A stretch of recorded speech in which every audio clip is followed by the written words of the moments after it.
away my adolescence because I wasn't able to talk about it. I had to mature up. I had to grow up and become an adult when I was supposed to be an adolescent, when I was supposed to make mistakes, go out with friends and be happy and all of that. But it was entirely different for me. I had to grow up. I had to take care of myself, take care of my mental health as well, and make sure that I don't lose it. I don't lose it because there are people that look up to me.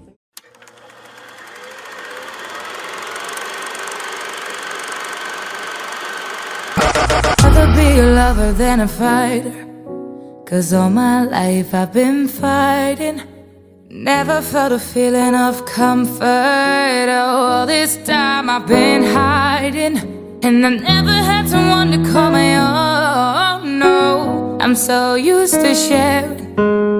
Love only left me alone, but I'm at one with the silence. I found peace in your violence. Can't show me there's no point in trying. I'm at one, and I've been silent for too long. I've been quiet for too long. I've been quiet for too long. Hello, my name is Cynthia Mshanka, the host with the most. Welcome to Therapeutic Talk Season 3. For this season, we're starting off with a banger with a lovely lady from Nigeria by the name of Fifi. Fifi, welcome to the show. Thank you so much for having me, Cynthia. It's a pleasure. Now, in your own words, who would you say you are, apart from being a sub-warden and a singer? Okay, so I like the fact that you mentioned being a sub-warden and being a singer, because these are two achievements. I see them as achievements. So yeah, I think I'll start by properly introducing myself again. My name is Bethuel Fiwuka. I'm from Nigeria. I'm a tutu psychology student, and like you correctly said, I'm a sub-warden.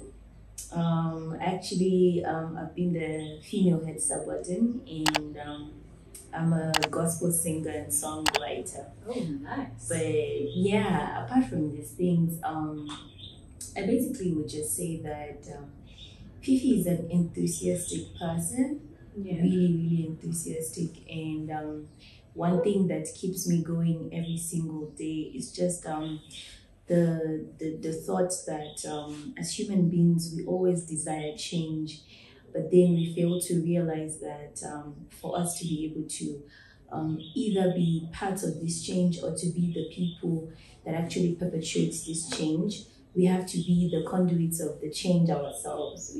We have to be like a mirror of some sort to reflect what we want. So basically, Fifi is just that person. Everything I do is towards reflecting what I really want to achieve, of which that is inspiration and change, really effective change and an inspiration that lasts for a really long time. That's actually pretty awesome. Yeah. I like that you took a biblical concept and you actually applied it practically in your life. Yeah. Because in the biblical context, we always talk about how we need to be the light of the earth. We need to be the salt of the earth. And I can see how you've taken that and just applied it. It's really personal to me. Yeah, I love that. Yeah. So for the sake of people who may be watching, who are wondering, okay, there's this beautiful girl. What has brought you here today? Okay. Yeah, so I was just explaining or describing who I am, but why I'm really here is actually about who I really am as well. Okay. I'm a survivor of sexual abuse, of post-traumatic stress disorder, PTSD, as we all know, of anxiety and depression. I'm a survivor of all these things, and this is basically why I am here today, because I have managed to pull through child abuse, pull through rejection, pull through PTSD, pull through all of this depression, anxiety, and that's why I'm here today. Yeah, that's a lot to go through. Mm-hmm. But you carry it with such grace because no one would look at you and never think about that. Yeah. And I think that's a testament to your strength by itself. It is. So for those who don't know, PTSD is a condition that develops when someone goes through traumatic events or a singular event. But it looks different for everyone. So my question for you, for someone who's sitting there thinking, okay, there's PTSD, they can Google it, they'll get symptoms but they don't understand. I guess my question to you is, what is PTSD to you? Okay, yeah. So, like you rightly said, PTSD is post-traumatic stress disorder. It's a condition that develops over time when you have experienced a traumatic event, either as a victim or as a witness to that traumatic event. And traumatic events really differ. Like you said, it's different with people. For mine, my traumatic experience was sexual abuse. So PTSD for me towards that was spending the whole of 5 years constantly thinking about these events every single day. It's like I unconsciously think about it, even when I don't want to. I find myself thinking about it. Sometimes I may not necessarily be thinking about the particular event as such, but then maybe about the person. Where is he? Does he feel like he's done something wrong? Is there ever a need of, like, all these thoughts that keep coming about that event every single day?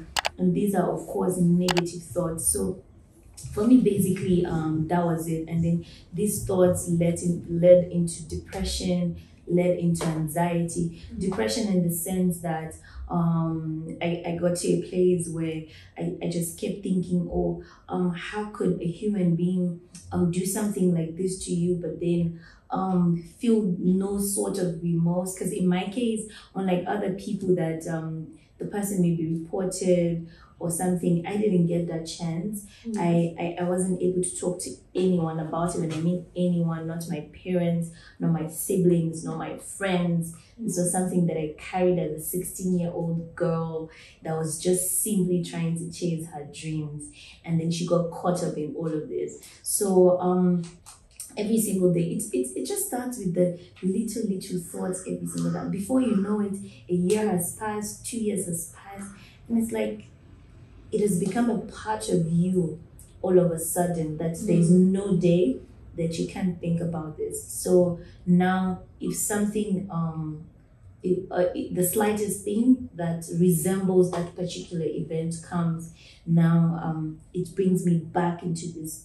It's like I'm grieving. I start grieving all over again. It's like I keep grieving every single time one event, or maybe somebody said something that reminds me again of this. So for me, PTSD was just really of the thoughts. It was waking up every single day with these negative thoughts, and then they were breaking down my esteem of who I see myself to be every single time. Now I started calling myself abused, started seeing myself as a rejected person, you know. I all of a sudden have this fear of being alone. I don't want to be alone. If I am not in a relationship with anyone, I just feel like I am just in the world, just alone, and nobody cares about me. So that's basically how my PTSD has worked over the years. But like you said, one thing was the strength that I had to be able to pull through regardless. It was just like a step of a baby, you know. When a child wants to walk, they take a step and fall, and then you see the child get up. Sometimes the child will cry when they fall, but sometimes they'll rise up and take another step and fall until the child eventually learns how to walk. That has been my experience ever since my abuse. I like that in everything that you said, you've targeted most of like the key symptoms of PTSD there's reliving the experience where like you're talking about, you feel like it's happening every day. There's overthinking. You start trying to ask yourself, the person who did this to me, where are they? What are they doing? Is something wrong with me? Could I have changed something? Could I have done something different? You also talked about the depression that comes with it because of the negative thoughts, the anxiety. I know some people become so hyper vigilant, like they get easily startled if someone comes too close to them, or if they're around somebody who's similar to the person who abused them, whether it's a cologne, it's how they speak, it's how they walk, their height. I like that you really took us through a lot of the key components of it and showing us that, okay, this is how it looks like, and as much as it may be different for everyone. And I think I'd like to ask then for you, you spoke about a few of your triggers, like sometimes when people would say certain things. So for you then, my question would be like, what do you experience for you to know that, oh no, I'm relapsing again, or I've gotten triggered? And what do you do when you're now triggered? That's really important, really important.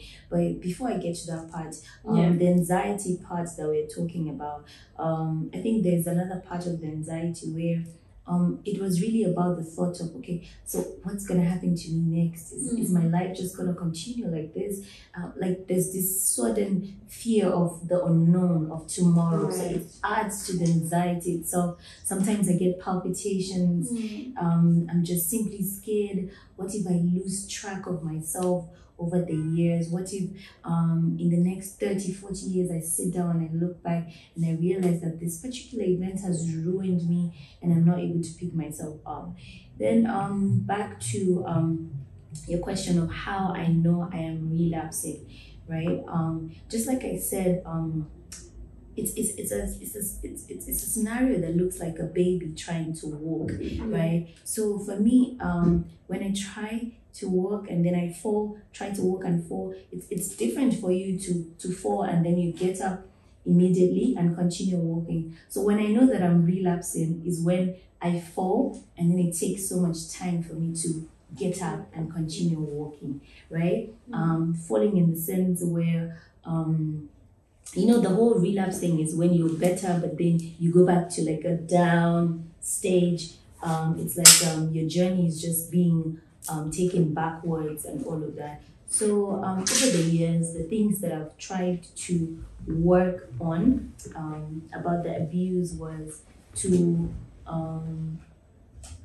work on my strength, my inner abilities. That was what I really put my strength into, my inner abilities. The fact that I could still write songs, I could still do music, the fact that I could still go to school.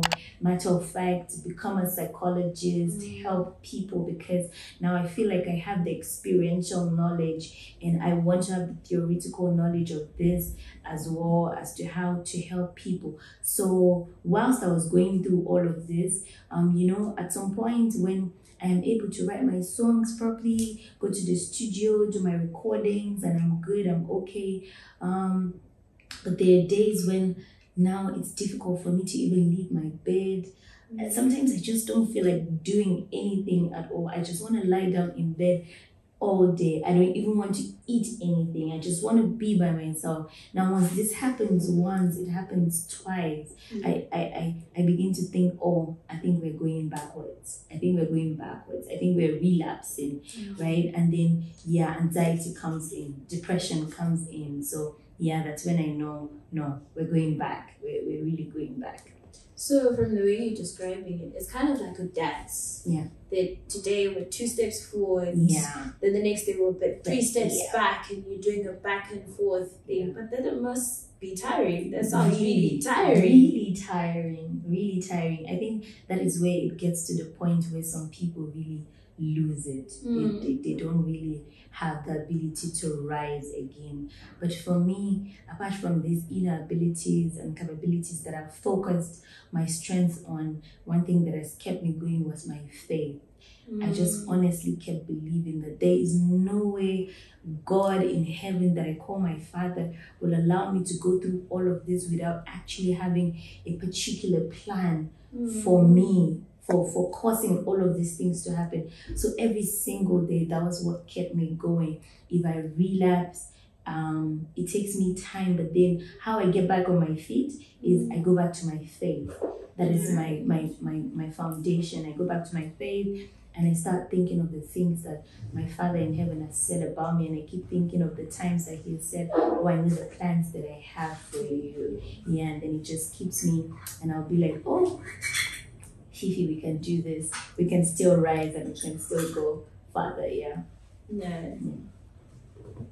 With everything that you said, I've seen that you've taught yourself to restructure and to relook at how you think and you perceive things. You're now grown out of, okay, so this happened to me and I'm this side of person, to now saying, okay, no, this has happened to me, but what have I learned? What am I doing?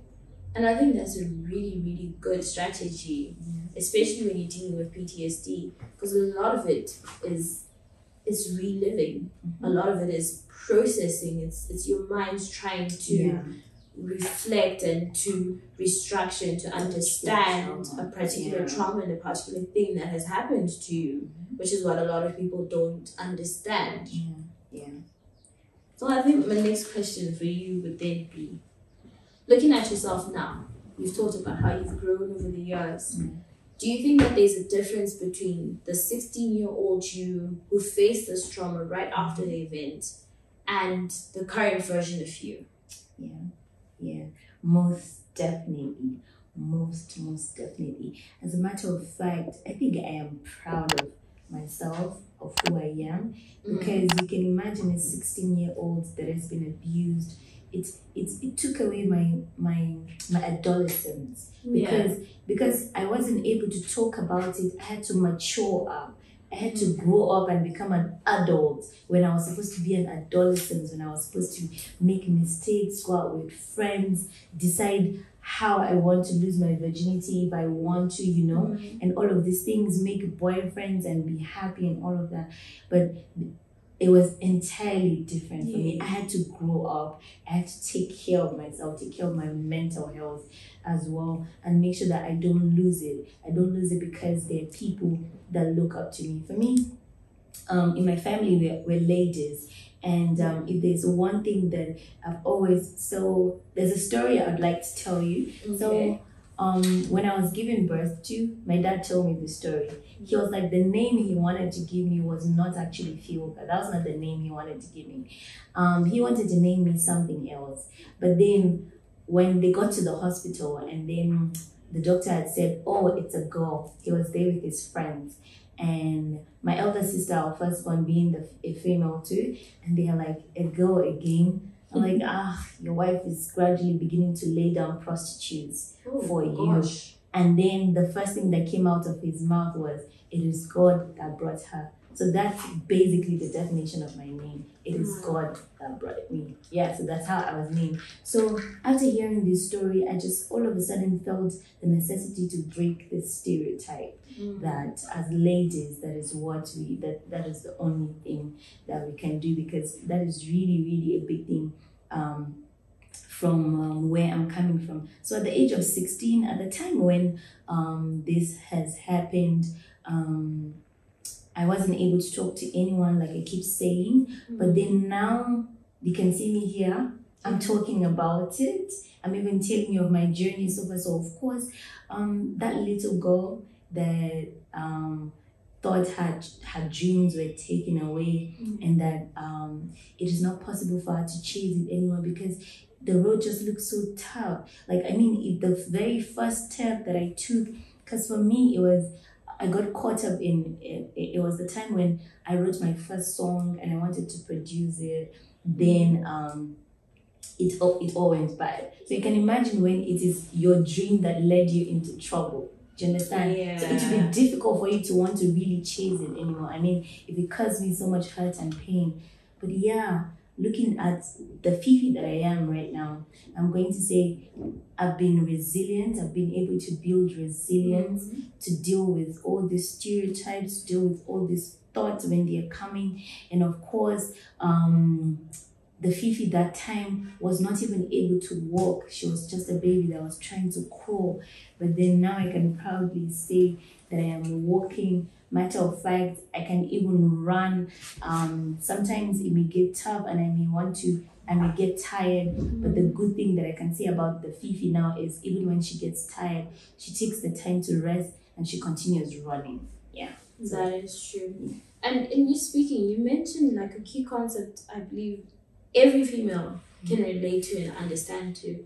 There's a thing about being a female where a lot of times you have to really be careful about what you do. You have to be careful about what you do, where you go, who you're with, what you wear. And like you said, when you think about the fact that you went into pursuing something and that something got you into trouble. That's another thing that makes it hard when you want to talk about your sexual abuse, when you want to report it. Because everyone's first question is, what were you doing? And what were you doing? You brought it onto yourself. But is it really that? Is there anything that is wrong with trying to pursue something? No. I think if there's anything that I would ever regret in this life is if I never even took that particular step to actually chase that particular dream that led me into trouble. And I somehow believe, my mom used to tell me, because when I was in primary school, I'll just come back home and be like, oh, these kids keep talking about me every single time. Why are they gossiping about me and all of that? And my mom keeps saying, only special people are being talked about every single time. So if you see yourself that people keep talking about you all the time, just know that there's something special about you. And then I put that in the context of whatever happened to me. And I'm like, if chasing your dream, because I believe there have been other ladies that successfully have gone through pursuing music as a career and they never had this problem. But if, as for me, the very step that I took had led me into so much pain and trauma, then I want to believe that I'm probably one of the greatest female artists on earth. I really just think of that way. I just feel like the fact that the road is rough and tough just means that there is something there ahead. There's something really beautiful, something precious to achieve. So, yeah, I think that's that for me. Yeah, that's good. And then I think the other part, maybe for people who don't know, do you think that PTSD in a way has influenced your behavior in some ways? Yeah, of course. It has, because now, the thing with not telling people is people will innocently just be saying things that have to do with all of this. And then they don't know that these things are hurting you. They don't know that these are the things. So all of a sudden, you probably, one of the things that I noticed was I used to be a really loving person. I was my mom's right hand. But at some point, I started becoming stubborn. At the point where there are days when I'm beginning to be in my feelings, but then mom doesn't know about it, and then she's probably just sending me, or probably even asking me, have you written any song? Do you understand? And then for me, I'm saying a particular thing that led me into trouble, but then I have not been able to tell. So there's this anger, right? And then one thing with PTSD is whether you like it or not, it reflects on your relationships, it reflects on your life. Totally. When you're depressed, you lose yourself away from people. That affects your relationship. When you have anxiety as well, it affects your relationship with people. And then when you're going through triggers as well, people will innocently just be triggering you without really knowing it, and then there's this anger that you have towards them. So yeah, it has affected my behavior a lot. It has. Yeah, it's bound to. So I think my next question would be like, okay, with your experience with PTSD, when you look at your relationships, whether it's platonic or whether it's romantic, what do you think, or rather, how do you think your perception when the PTSD is active is like versus when you're in more control of it and you're more understanding and you're more aware? Because it's not every time that you're aware that you're now going into an episode. No. Sometimes you just find yourself in it and you realize, oh my goodness, what have you done? Yeah. So really it has.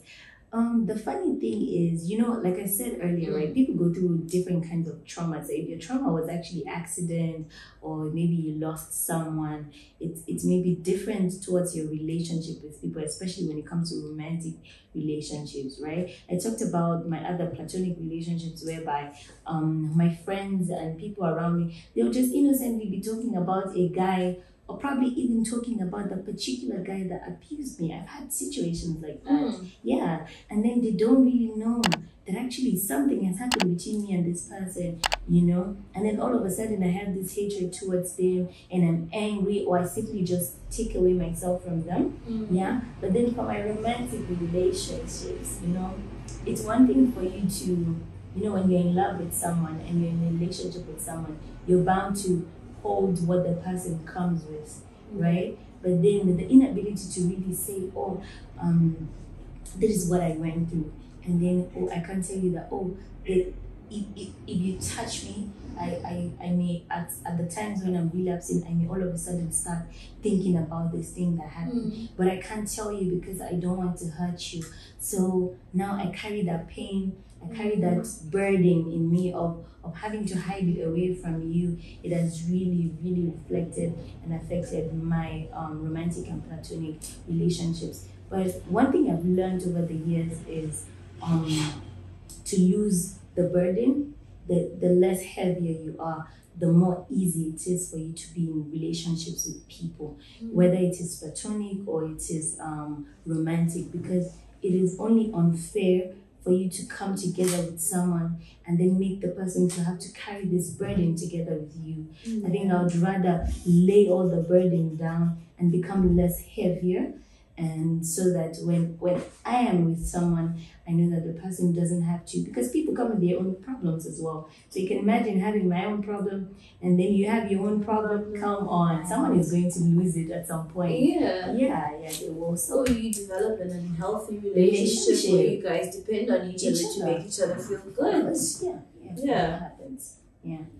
So it's been said that about 27% of people in the population have had the diagnosis of PTSD before. And PTSD typically does come with suicide. Yeah. So looking at your own experience, do you think you've ever been at a point where you've experienced suicidal thoughts? Yeah. So for suicidal thoughts and ideas, honestly speaking, in a period of 6 years, I think I've attempted suicide 3 times. So for me to attempt suicide 3 times, I can't tell you how many times the suicidal thoughts and ideas have been there, right? Because one thing with PTSD is it will definitely bring you to this point where you feel like you are no longer in control. Whether you like it or not, you will reach that point at some time, right? You just feel like everything is hopeless. Because you can imagine, it's like being raped over and over and over and over. Come on, you're going to get tired, and the only thing you want is for the pain to stop. That is one thing for me. Every single time the suicidal thoughts came and the ideas came, it was because I really just wanted the pain to stop. And for some time, it was really about, I hated the fact that I was unintentionally hurting people. People that I loved were suffering because of me, and it was unintentional. I didn't want to do it, and then I'm hurting as well. So I was just feeling like there's no way out. It's just for me to just stop breathing. It's like it's because I'm breathing that it makes it. Yeah. And my recent relapse had to do with an attempted suicide again, which is like less than a month ago. It should be maybe 2-3 weeks ago. And it's funny enough that I am still here and I'm even able to talk about it just like this, because I told you from the beginning that I know that the Fifi now is able to run, and even when she gets tired, and that was the point when I got tired. And then I am now able to rest. I'm resting, and then now I am able to get up and start running again. The thoughts came because I had another trigger, and the trigger was actually from stress. I had been stressed. That's one thing with PTSD, has post-traumatic stress in it. That word stress, right? Stress can literally even mean the physical stress that you feel. When you feel tired, it could trigger these emotions for you. So for me, it was just a lot, and then there were news from home that it triggered me as well. And then somebody had said something that somebody was hurting because of me, right? And then the person finally told me, oh, it was actually because of this thing that happened to you that I'm hurting, and it was just unintentional. And I'm like, no, I can't keep having people in my life. So one thing with this is, once you get to that point, right, you don't even think about all the times that you've struggled and you've risen, or the times that you've fallen but you rose. The only thing that you think about is just that time. It's just the feeling, this anxiety. I was palpitating and all of that. But the good thing was, I think one funny thing is, every single time the suicidal thoughts come or I try to attempt, it's like I always change my mind at the at the end of it. Yeah, it's like I change my mind at some point, even after overdosing. Then I'll start thinking, oh, make sure that the drug you just took will probably take some time before it starts working, so that you go to the hospital. Yeah, we can go to the hospital. And just flush it out, because I think no.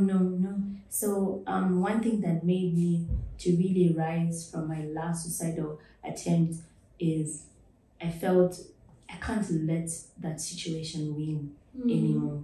I can't. So now it's more of a fight between me and really that event. I can't let it win. I mean, if I end up dying, people will be like, oh, he finally succeeded. Like, the event succeeded. Everything that has happened to me over the years. And I was like, no. I think it's high time that we put that into work. It's high time that we chase bigger dreams. We do bigger things. We show this event. We show the traumatic experience that happened, that it doesn't really define who you are. If at all it did anything, was it actually strengthened me to achieve more. Yeah. You're highlighting a key point I think all of us forget when we go through life, and that's, we are not the things that happen to us. The things that happen to us don't define us. It's how we rise and how we choose to take those things to build and to make us. That's what defines us. And one thing I like about how articulate you are is that you've shown this dynamic that a lot of people often don't understand about suicide. Is that the version that you are and the perception that you have when you become suicidal, when you have suicidal thoughts, is completely different. All you're thinking about is between letting the hurt go. You want the hurt to go. That's the only It's not thing. that you want your life to end. You want Just the the pain, hurting aspect to go away. And there's this difference where people don't understand that there's being actively suicidal and there's being passively suicidal. When you're passively suicidal, the suicidal thoughts do come. Everyone has them. It doesn't make you a bad person. It doesn't mean that you're crazy. You're crazy. Everybody once in a while has suicidal thoughts. But you turn into a dangerous phase when you're now in the actively suicidal part, where you do have suicidal attempts. And that's what people need to look out for. And I like that you talked about that, it's a step-by-step thing. With PTSD, the main thing is you feel like you've lost your sense of control. You feel like you've lost your sense of connection with the world. You feel like you've lost your sense of meaning. You don't know who you are anymore. It's like someone just came while you're standing and like pulled the carpet off your feet and you fell. And you're trying to figure yourself out and put yourself back. You've even forgotten your purpose. Exactly. You don't even know anymore. It's the journey of trying to put yourself back together, put yourself back in control, put yourself back in the reality of everybody else, and give yourself that sense of security. So now that we've discussed that, I think now the part that people would like to know is, how have the people around you, your close friends, your family, take on your condition? Okay, yeah. So when when you say condition, it's somebody may be thinking, oh, it's actually some sort of mental illness, like a serious thing, of which it's actually serious, but then people actually see it like a cray kind of thing. But that's of which is not, yeah, of which is not. And one thing I was surprised was, so I wasn't really able to tell family and friends, but over the time I was able to tell friends, I was able to tell relationship partners, because I wanted to save myself from triggers. Yeah, so sometimes I just had to say them so that you can be careful. Of which people around me that knew, it was like they were literally walking on eggshells around me all the time, and I really didn't like that. It was like they were walking on eggshells around me. But for my family, I think I'm really still surprised till today as to how my dad actually took the situation, because honestly speaking, he was told and he texted me, and then he was like, are you okay? And I'm like, yeah, I'm fine. He was like, oh, it's like yesterday you wanted to talk to me about something, but you didn't call me back. I was like, oh yeah, we had an event in school, I was busy. And then he was like, oh, so I'm gonna call you later when I'm back home. I was like, okay. And then he called me at night, and then like I was just expecting him to just come out and just start saying, so what happened? What did you do? Like, why did you go there? Yeah, and all of those. But my dad never mentioned a word about it till today. The only thing he asked me was, do you need anything? If you need anything at all, just let me know. He did not talk about it. And that was one of the things that really melted my heart. Because of the years, one thing that scared me was talking to him about it, was trying to avoid these questions. But no, he was just also caring and also protective and all of that. He didn't even want to talk about it, because I feel like my dad doesn't really have so much knowledge on PTSD and all of these things. But then I feel like for some reason he just feels like he doesn't want me to have to go through the stress of having to talk about it anymore. And I all of a sudden felt like he trusted me to be able to take care of myself. Yeah, so that's how people took it around me. But the good thing is I still have friends and people that they didn't really just only take it that way, but they were able to take it up upon themselves to help me walk through every single time it becomes difficult for me. Yeah. You talked about being scared to tell your dad. Yeah. Why do you think you were scared? Okay.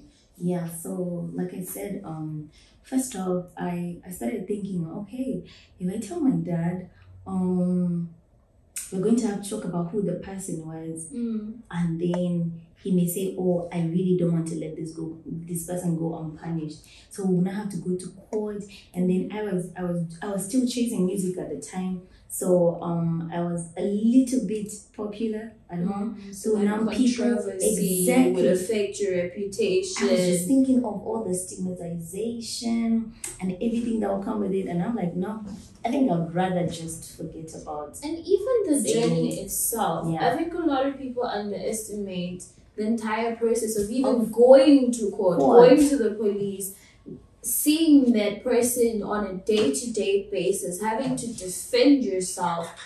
It's like you have all the evidence to present that this person did something wrong to me, but you need to validate it, and you need to have somebody else validate that this was wrong. Because the world, with the way the world has labeled us women to be, especially victims of sexual abuse, they always make it look as if it is our fault at some point, of which is so wrong, because even babies today are being sexually abused. So it's not really about what you wear. It has nothing to do with you. It has everything to do with that person. It is really just the person's problem, not really you. But for me, I didn't know. Like I said, I was just so young, you know, and then I didn't really know that. So I was just thinking, oh no, the whole stress that will come through with it, going to court, of which my father is a legal practitioner, like a big one, and then the whole process, I just knew it's going to even cause more pain, because now it wouldn't disappear. So I focused more on me getting me to accept the situation and adjust rather than trying to do something about it, really. Yeah, so I just resolved in my heart that I may not be able to punish this person, but I can be able to help other women protect themselves, against people like that. Yeah. And that is so true. So, having said all of that, for you, when you look at it with your experience, what would you advise somebody whose friend, whose sister, whose cousin has gone through the same thing? What would you advise them that, okay, if you want to help somebody, this is what you need to do, this is what you need to look out for? Okay, so I think one very important thing I'd like people that have relations to people that have been sexually abused or suffering from PTSD is, please, as much as possible, can we try to normalize it? Can we try to normalize it? Please don't make them feel abnormal. They are not abnormal. They are not sick. Please don't make it. Yeah, they're not fragile. If at all there's anything I want you to do is focus on their strengths and make them see their strengths and make them see that it is only normal. It is only normal for you to go through this. I mean, I've seen a psychotherapist going through therapy as well. And then one thing, my first session with my therapist was, one thing she told me was, it is absolutely normal. She's like, for somebody at your age carrying this kind of burden, it is only normal for you to relapse. It is only normal for you to have suicidal thoughts. It is only normal for you to have these negative thoughts and feelings, So let's just try as much as possible to normalize it, because the whole idea that this is a sickening thing could just make it worse for that particular victim. It's one thing for you to be seeing yourself as an abused person, but it's another thing for you to see yourself building resilience over it. And the only way you can do that is when you see it as a normal stress, as you see it as a normal event that could happen to just about anybody, and you see that anybody in your shoes would behave the same. So it helps, it goes a long way. If relations and friends and family could actually do that to victims of PTSD and sexual abuse or any kind of trauma at all, I think that would really go a long way for that person. Right. Yeah. Nothing as we go towards the conclusion. I think for you, in your heart, what's something that you wish people who haven't had this experience would understand about having PTSD, about being a survivor of abuse? Okay. So I think one thing I want them to know is we are the strongest set of people. We are the strongest set of people. We that have gone through abuse, that have gone through PTSD and all of that. As a matter of fact, we're stronger than you that is just a normal person. So I'd like people to really know that there's something special and there's something great about us. And I'd really always go back to my faith, because it's always my foundation. The devil will never chase nothing. That's the thing. He has a lot of things to do for him to just be chasing in nobody. So once things like this start going, you need to know that this person has every potential of greatness in them. I mean, how I wish people actually see the way I view myself and I see the potentials in me and how great I could become. Although there may be the fears and the doubts sometimes, but this is there, and it is there because I believe in what God says about me. And people should know that as well. We are not a sick set of people. We are actually just we're the most strongest set of people, and we are there because we're there to tell you that this is what the world looks like. This is what the world and also like. Just to serve as a living testimony that the Lord is good. Yes. And that He will take you from nowhere to being at the highest. Regardless and He's of what true to His word. I like that. As soon as we round off, I think the final thing I'll ask you is, what's your advice for the young ladies watching you? Like, how can they protect themselves? And I think the most key thing is, what do you wish that they knew that you wish somebody had told you when it happened to you? Okay. So one thing I wish, I'll start with that. One thing I wish somebody had told me when this happened to me was, to tell me it's okay to talk about it, because that is important. That is really important, because after going through a traumatic event, it is expected that you grieve. Yeah. Now, grieving takes a lot of processes, and if you are not able to talk about this situation, then you are not able to grieve, and if you are not able to grieve, it leads to depression and anxiety and PTSD as a condition. That's really how it goes. Yeah. So one thing I wish I had known was it's okay for me to talk about it. To even if I couldn't talk about it with friends, I could look for professional help, right? Yeah, and I would also like to tell young ladies that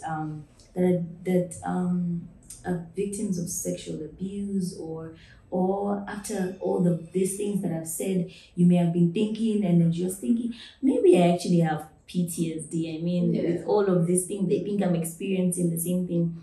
I want to tell you that the world belongs to courageous people. The world belongs to courageous people. Take that bold step.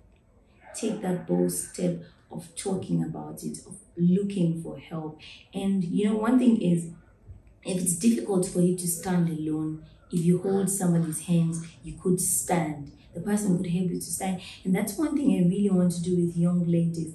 If you are by any chance and you are a victim of sexual abuse and it's difficult for you to really walk on your own, I am here to hold your hand, and we will stand and we'll walk together. And we're going to take this bold step. We're going to do great things together. That is what I really, really want young ladies to know, that when bad things happen to you, it's either you let it break you, it's either you let it define you, or you could actually turn it around. They say when life gives you lemons, you make lemonades out of them. So yeah, if it's difficult for you to make your own lemonade, we could do it together. We could make the lemonades together. I'm really just out here, I think one part that I want to fully go into is advocating for women that have been through, young ladies that have been through sexual abuse and haven't been able to talk about it. And over the time, yours may not be post-traumatic stress disorder. Yours may be you are clinically depressed. You have a serious depression problem. So I'd really want to do that with ladies. So young lady, beautiful lady, it doesn't change anything about you. You are not broken. I want you to know that you are not broken. You are fearfully and wonderfully made. And if anything, this experience has only given you an upper hand to achieving greater things, and you're going to break grounds and go beyond. Even you will break the glass ceiling. You will. Yeah. That was some powerful stuff. Yeah, it was. I've enjoyed it. It's so nice to talk about it like this. It's really very And nice. I think there's a lot of insight and reflection, and I think this just goes to show the whole basis of our show. Sure, yeah. Having conversations that need to be had, learning from each other, discovering new things about ourselves, just having a sense of community. And I thank you so much for not only being the first person to be courageous enough to sit on that chair, but to be the first person to really just set the path for everybody who's coming in, for being a voice of reason, for even being now an anchor for some of the girls at school, because there's a lot of us with stories.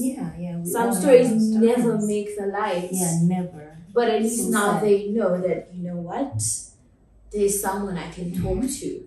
There's someone who sees me. There's someone who's been in my shoes. There's someone who can literally help me make lemonade. I'm not a fan of lemonade, but I do like lemon cake. So I'll definitely hit you off with that one. Yeah, for that. Well, thank you so much, Fifi. Thank you so much for a great pleasure. It's really nice. I can't wait to see what you do. And I can't wait for that gospel album. I need to be the first person to have it. Of course you will. So thank you so much for having me. Thank you. And that's a wrap.